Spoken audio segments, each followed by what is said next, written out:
We are 3 months into 2024 and the games keep on coming. March is all over the place with games across the spectrum, and whether it's a first-person co-op horror title or something a bit more low-key like a colony sim, there's a little something for everyone. With that said, my name is Kodiak, this is Legacy Gaming, and let's dive into our list.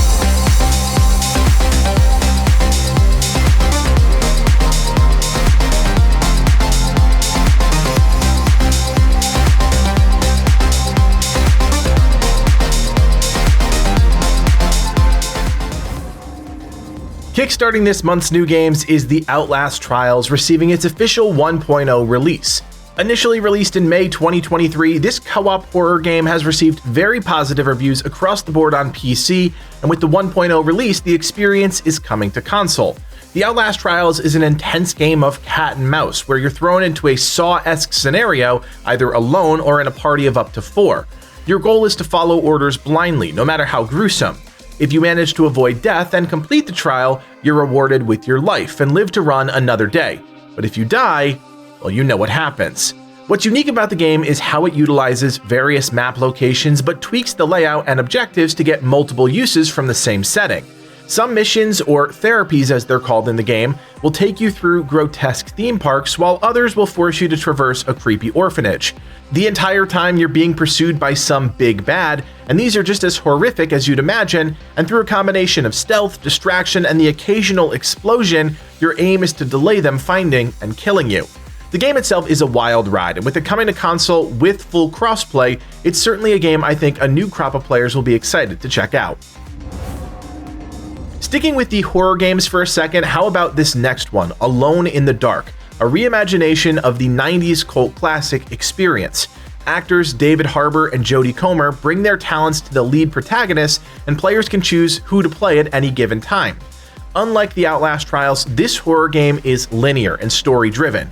Your journey will take you to the Deep South in the 1920s and the mysterious Derceto Manor, a home for the mentally ill, where something dark and otherworldly is said to be lurking. To uncover the mystery of the manor, you'll need to explore, problem solve, and sometimes fight back the evils that are gripping the world. But it's clear to me that there's a balance between puzzles and combat that the game is trying to strike. Hopefully, all of that is rooted in some rich storytelling, especially with the likes of Harbour and Comer in leading roles. As always, I will be staying far away from this game because, as you know, I'm a huge chicken. Over 2 years after its initial release on the PS5, Horizon Forbidden West is finally coming to PC. For those of us that have been patiently waiting on the sidelines, the Complete Edition features the base game as well as the Burning Shores DLC that was released in early 2023. For those of you that don't own a PS5 and haven't kept up with the game since its release, Horizon Forbidden West continues the story of Aloy, a skilled hunter in a post-apocalyptic world overrun by robotic creatures. The adventure takes us to the Forbidden West, a dangerous and mysterious region of America that stretches from Utah to the Pacific Ocean. The game explores new territories filled with exotic landscapes, diverse wildlife, and ancient ruins, all while uncovering the secrets of the Old Ones, the civilization that existed before the world was ravaged by a cataclysmic event. The game features a number of new and enhanced systems, such as underwater exploration, a huge new addition to the experience. Of course, new tools, techniques, and craftables are all part of the equation as well, and you can't forget the larger-than-life story and combat that made the first game such a huge success. PC players, you already know if you're going to pick this up, so I really don't think I have to sell you, so after 2 long years of waiting, consider this just a reminder. It's not often we cover Switch games on the channel, but Princess Peach Showtime certainly looks and plays like a different kind of Nintendo title. Peach takes center stage after the Sparkle Theater becomes overrun when the Wicked Grape and the Sour Bunch spoil the show. Peach, with the help of the theater's guardian Stella, will work together to fend off the invaders and save the Sparkle Theater. The way I see it, Princess Peach Showtime combines a lot of elements from other Nintendo games, and truth be told, it doesn't look half bad. Much like Mario, Peach can don different outfits, transforming into different versions of herself with entirely unique sets of abilities. Some of them are straightforward and enhance Peach to make her deadly in combat, while others are geared more towards something else entirely. The spectrum between Sword Fighter Peach to Detective Peach is quite far, but that should make for some varied gameplay. In some instances, you'll move through a linear world, fighting off the Sour Bunch. Other times, things slow down and you'll need to solve environmental puzzles to complete tasks. It's certainly a unique premise, and I think Nintendo is offering something a bit different here, which is always nice to see. Shifting gears here, let's talk about easily the most anticipated game in the month of March, Dragon's Dogma 2. Over a decade, 10 plus years has gone by since the first game was released, and the team at Capcom is finally ready to reveal the next chapter in this epic high fantasy world. You play as an Arisen, a chosen hero bestowed with powerful abilities, and together with your companions, known as pawns, you'll embark on a single-player quest to uncover the truth behind a mysterious dragon that threatens the land. Dragon's Dogma 2 is an RPG that promises to not hold your hand as you explore a vast open world, complete quests, and progress your character. You'll tap into a vocation, which dictates your playstyle, and lean into a skills-based combat system that will test your ability to fight amongst a team of AI-controlled companions. There's some really interesting vocations that players will be able to tap into, like the Magic Archer and the Trickster, amongst other more traditional offerings like Fighter and Mage. Ultimately, it'll be up to you to define who you are in a world filled with magic and mayhem. When you think of grand, epic RPGs in 2024, this is the first and possibly the only game that fits that bill because the developers are tapping into their vast experience creating larger-than-life combat scenarios where anything is possible. With the promise of a story-rich, compelling single-player adventure laid before us, I think Dragon's Dogma 2 is a game everyone should consider checking out. On the very same day as Dragon's Dogma 2 is set to release, another impressive-looking RPG is launching, Rise of the Ronin. Being developed by Team Ninja, the studio that brought us Nioh and Ninja Gaiden, Rise of the Ronin looks to be one of the most immersive samurai-inspired games to date. We've seen a string of these types of games over the last few years, and Rise of the Ronin is no exception. The game is set in Japan during the Bakumatsu period at the end of the 19th century. You play as a fully customizable Ronin, a mercenary that will complete quests and serve whatever master is offering the highest price. The game is grounded in more historical relevance, and the team is stepping away from the mystical ideas that Team Ninja has explored in the past. That doesn't mean some interesting ideas won't be explored, especially where combat and traversal are concerned. The game will feature a number of ways for players to get around, including by horse, the avicula glider, and grappling hook. All three play a pivotal role in getting around the world, but they also come into the picture where combat is concerned. For the most part, the fighting will be centered around katana action with various stances, and an enemy stamina management system, but additional weapons like spears, firearms, and experimental weapons will all be part of the overall combat experience. Like I said, this is an impressive-looking RPG, and with Team Ninja at the helm, I have no doubt the action will be challenging yet accessible, and the experience altogether breathtaking. If you're a fan of simple, mindless fun, then this next game, South Park Snow Day, might be for you.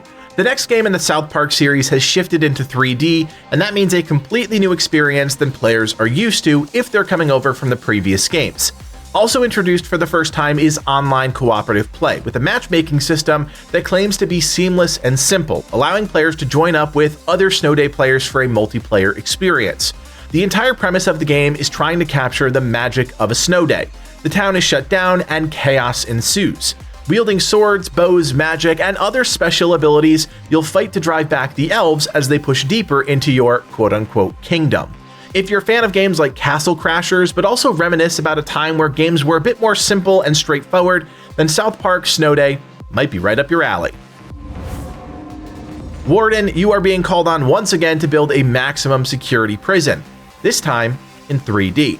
That's right, 011 is back with Prison Architect 2, the much-anticipated sequel to the original game, Prison Architect. If you've never even considered playing a game like this, I implore you to watch a few videos and check it out, because colony sims like this are ridiculously fun. As a longtime fan of RimWorld, I can vouch for games like Prison Architect 2 that seemingly suck you in for hours on end. The game, as the name suggests, is all about building a prison, but it's more than just creating a few cells and calling it a day. Prisons are complex and require you to really think through the needs of the population or risk total chaos. Because the game is in 3D, there's a lot of newness coming to the experience, including the ability to build multiple floors and more tools than ever before to monitor and track the needs of your prisoners. Where Prison Architect 2 is really making leaps and bounds is with the building, and that's all thanks to the new 3D environment. Never before has creating a prison been so incredibly immersive, with blocks of cells, yards for activities, and sniper towers, in case things get rough. Jokes aside, the game looks awesome and will hopefully continue to build upon the success of the Prison Architect name. There is nothing more exciting than a little-known indie game created by a single developer that not only looks intriguing, but damn near impressive as well. Bulwark Falconeer Chronicles is an open-world builder with freedom and expression at its core. In a world torn apart by war, your job is to rebuild from the wreckage. The game takes place in the same world as Tomasala's previous game, The Falconeer, which is largely aquatic, and that creates an interesting foundation for this game. You'll take control of a surveyor, a blimp that allows you to traverse the world unimpeded as you build up a settlement. From humble wooden docks to powerful strongholds, the game's building is said to be accessible, with players quickly being able to collect resources and find a free-form system that allows for creation almost anywhere. One part base management, another trade and diplomacy, and finally, combat. The game blends all these ideas in a way that is familiar, but still strikingly different. As a channel that tries to actively keep an eye and cover indie games, I have to admit Bulwark Falconeer Chronicles has captured my attention and imagination. The final game on our list today is a PC-only title called Outpost Infinity Siege, and it's a wild take on tower defense, first-person shooters, and real-time strategy. I've never seen a game quite like this, and from what I can see, there's going to be absolutely no shortage of action. From what I can tell, there's very little in the way of story here. The game looks purely dedicated to the balance between the various genres it's tapping into, and it truly looks like a wild ride. Outposts are loaded with cannons, lasers, artillery, you name it, but that's only part of the equation. You can also call in mechs and other mobilized weapon platforms and take control of them directly. When none of that works, you'll have to take the fight to the army of hostile robots yourself in first person, where on-the-fly customized weapons and various call-ins can help turn the tide of battle. I'll be honest, there's so much happening in this game, and while I think that's a huge selling point, it's also going to be overwhelming to a lot of people. So, Outpost Infinity Siege might not be for everyone, but it's certainly a game I'll be checking out. So there you have it, our 10 most anticipated games of March 2024. Let us know if we missed anything that was on your radar and what games you'll be checking out this month. Leave us a comment down below, and don't forget to drop a like on the video and consider subscribing. My name is Kodiak, and from everyone here at Legacy Gaming, thanks for watching, and play on.